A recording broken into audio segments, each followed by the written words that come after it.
ओम श्रीमन नारायण नमो भगवते वासुदेवाय। नंबर 12 अल्प संतति योग। यदि पंचमेश चतुर्थ भाव में उच्च का मित्र क्षेत्रीय हो तो यह योग बनता है।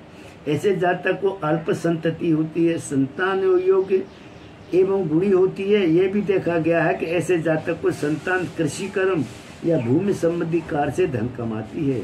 विशेष अल्प संतति होना पुराने जमाने में एक दोष माना जाता था, पर आज के युग में एवं परिवेश में यह एक गुण है। इसका उपाय देना व्यर्थ है। कुपुत्र योग। पंचम भाव में राहु या केतु हो तो यह योग बनता है। ऐसे जातक को एक ही पुत्र होता है, पर वह पुत्र दुष्ट स्वभाव का होता है। यह सब से खराब योग है। पुत्र होकर गुजर जाए, मृत्यु को प्राप्त हो जाए तो व्यक्ति कुछ समय बाद उस गम को भूल जाता है, परंतु कुपुत्र व दुष्ट स्वभाव वाले पुत्र के व्यवहार में जातक को देर रात जो भयंकर वेदना पहुंचती है, उसका दर्द तो वही जानता है। अतः इसका उपाय करना अनिवार्य है। नंबर 1 राहु धनकेतु का जप करवा में। नंबर 2 घर लोहे के या स्टील के बर्तन, काले वस्त्रों या तंबाकू का प्रयोग बंद कर दें। अब नंबर 3 अपने वजन के बराबर मूली तुलवाकर 7 शनिवार तक उस मूली का दान करें। नंबर 4 1.25 किलो कच्चा कोयला 7 शनिवार को जल्दी जल में प्रवाहित करें। शनिवार को बहते नदी जल में प्रवाहित करें, हर शनिवार 1.25 किलो। नंबर 5 ज्वार या बाजरा सिर के नीचे रखकर सो जाएं। सुबह जल्दी जगकर इसे कबूतरों और चिड़ियाओं को खिला दें, चुगा दें। नंबर 6 जरूरतमंद लोगों को श्वेत भूरे रंग के कंबल सर्दियों में दान करें। नंबर 7 नीलम या नीले रंग का कोई भी रत्न भूलकर भी न पहने। नंबर 8 शिव मंदिर में शिवलिंग पर धतूरे आक आदि के फूल चढ़ावें। नंबर 9 राहु केतु के तांत्रिक मंत्र का नित्य जप करें। नंबर 1 दत्तक पुत्र योग। लग्न सम्रास 2 4 6 8 10 12 में भाव 12 में हो और पंचमे चतुर्थ भाव में हो या शनि के नवांश में हो तो यह योग बनता है। ऐसे जातक के स्वयं खुद का पुत्र नहीं होता, परंतु वह भाइयों के पुत्र या किसी दूसरे के संतान को गोद ले लेता है।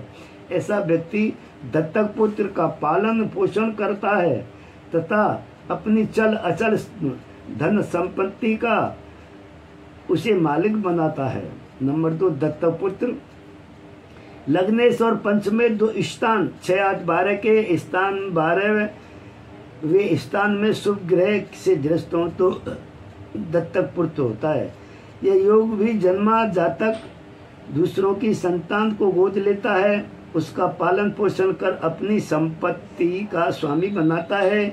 कहने का तात्पर्य है कि इस योग में जन्मे जातक के प्राय शूरवीर से उत्पन्न संतान की प्राप्ति नहीं होती है। नंबर 3 दत्तक पुत्र योग परिवर्तन योग से लग्नेश पंचम भाव में और पंचमेश लग्न भाव में परस्पर परिवर्तन करके बैठे हो तो ये योग बनता है। ऐसे जातक को स्वयं के पुत्र नहीं होता, यह भाई आदि दूसरों के पुत्र को गोद लेकर उसका पालन पोषण कर धन संपत्ति का स्वामी बनाता है। नंबर 4 दत्तक पुत्र योग चतुर्थ भाव में शनि और मंगल का योग हो तो दत्तक पुत्र योग बनता है। नंबर 5 पंचमे शनि के नवांश में हो और गुरु और शुक्र दोनों स्वग्रही हों तो यह योग बनता है। ऐसे योग वाला जातक दूसरे की संतान को गोद लेता है, बाद में उसको स्वयं के पुत्र की प्राप्ति होती देखी गई है। नंबर 6 यह पंचमे अष्टम भाव में नीच का शत्रु क्षेत्र या पापग्रस्त हो तो यह योग बनता है। इस योग में जन्मे जातक को प्रथम तो पुत्र नहीं होता और होता भी है तो उसकी मृत्यु शीघ्र हो जाती है। ऐसा जातक किसी दूसरे के पुत्र को गोद ले लेता है। कृत पुत्र हो। 5वें स्थान में यदि शनि हो तथा बुध चंद्रमा से युक्त हो तो यह योग बनता है। इस योग में जन्मे जातक के स्वयं का पुत्र नहीं होता। ऐसे जातक को कृत पुत्र, खरीदा हुआ बेटा होता है। ऐसे जातक अपने धन के बल से दूसरे के बेटे को खरीद लेता है। अनाथालय से लाए हुए बच्चों की कुंडलियों में अक्सर यह योग देखा जाता। ओम श्रीमन्नारायण नमो भगवते वासुदेवाय।